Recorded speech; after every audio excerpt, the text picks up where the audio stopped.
Bonjour à vous la communauté de Léon. On se retrouve aujourd'hui pour vous présenter les dispositifs qui vont vous permettre de mesurer à l'intérieur des fermenteurs la densité. Gros avantage, plus besoin de faire de prélèvement. Et deuxième avantage essentiel, vous allez pouvoir conserver en fait vos données de fermentation, ce qui va vous permettre dans la durée de vérifier d'un brassin à l'autre que les choses se passent comme d'habitude. Le premier que je vais vous présenter, c'est le Graviator. C'est un produit qui a été développé par Brolution que vous allez mettre dans votre fermenteur. Alors, quand on dit fermenteur, ça peut être seau de fermentation, ça peut être fermenteur en inox. Son intérêt, c'est notamment qu'il est directement connectable par l'intermédiaire du Ferminator Connect, transmission Wi-Fi, Bluetooth. Intérêt, vous avez dans le cloud un accès gratuit à une plateforme qui vous permet de stocker vos diverses informations. Ils ont tous les trois le même système de fonctionnement. C'est en fait un accéléromètre qui est à l'intérieur et qui va, en fonction en fait de la densité, induire un mouvement particulier du densimètre électronique. Point important, les trois que je vous présente sont aussi connectables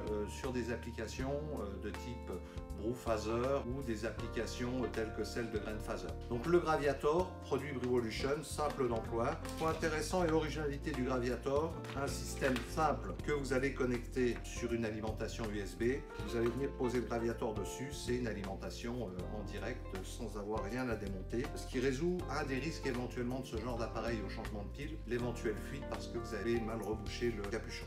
Le float, lui, son intérêt, connexion Wi-Fi, accès au cloud BrewBrain qui va vous permettre de stocker les éléments de votre brassage. Très simple d'emploi, système de rechargement tout simplement par le biais d'une prise USB que vous allez venir insérer ici. Mais à la différence du Graviator, par exemple, vous allez devoir effectivement démonter le capuchon. Et si j'avais éventuellement une petite critique à faire sur cet appareil qui présente l'avantage néanmoins d'être un excellent rapport qualité-prix dans le domaine, c'est son système de bouchon à canne-mur.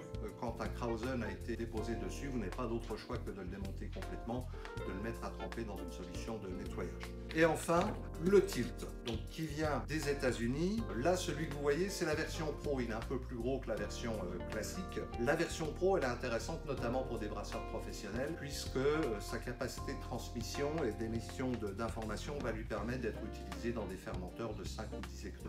Là encore, on est dans le système d'un densimètre électronique où il va falloir changer les piles. Attention, petite particularité du Tilt, il faut absolument remettre les mêmes piles parce que en fait le grammage de la pile va impacter le mouvement en fait du Tilt dans le fermenteur. Petit détail qui a son importance, le Graviator et le Tilt sont utilisables sous pression. J'ai oublié de vous le préciser, outre la densité, les trois indiquent naturellement la température. Donc trois appareils hyper intéressants qui en plus rejoignent une tendance lourde dans le brassage aujourd'hui, c'est-à-dire l'automatisation, la transmission de la donnée dans le cloud de manière à faire une chaîne complète entre les applications, votre matériel de brassage et bientôt notamment par exemple chez BrewTools la possibilité de piloter toute votre fermentation grâce à une interface qui en fonction des informations qui seront collectées par l'un ou l'autre de ces appareils va vous permettre à distance de modifier votre carbonatation, votre température, mais ça on aura l'occasion d'en refaire une vidéo plus en détail quand ce sera prêt. Merci à vous la communauté de Léon.